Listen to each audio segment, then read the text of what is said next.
Après la violation flagrante de la Constitution par l'initiation d'un programme présidentiel de 100 jours ayant débouché sur un ignoble détournement de 57 millions de dollars américains, aujourd'hui, nous assistons à une transgression gravissime de la loi fondamentale par des nominations malicieuses des officiers supérieurs de l'armée en déviation totale de l'article 81 de la Constitution.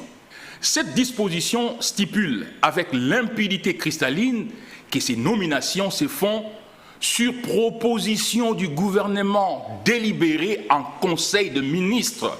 Or, dans ces cas de figure, il n'y a eu ni proposition par les gouvernements, ni délibération en Conseil des ministres.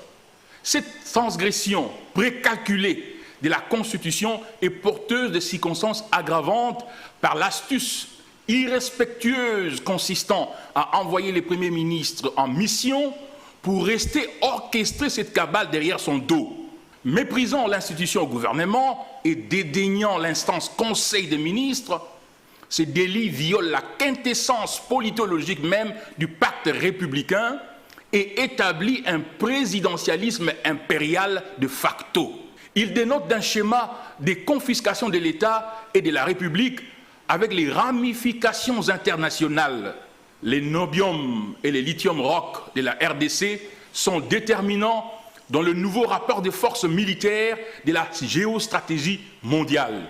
Chers compatriotes, ces ordonnances manifestement anticonstitutionnelles et indignes de la République sont juridiquement réputées inexistantes.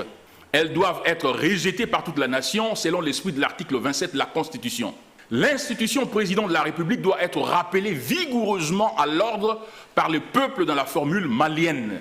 À cette allure, nous risquons de vivre la libysation de la RDC d'une manière irréversible. Les dérapages présidentiels créent toutes les conditions de 1960-1965, faisant les lits des issues tragiques. Nous devons rejeter la complaisance politicienne et objectivement nous mobiliser comme un seul homme pour contrecarrer la monopolisation de l'État et la manipulation politicienne de l'armée qui sont susceptibles de ruiner la République.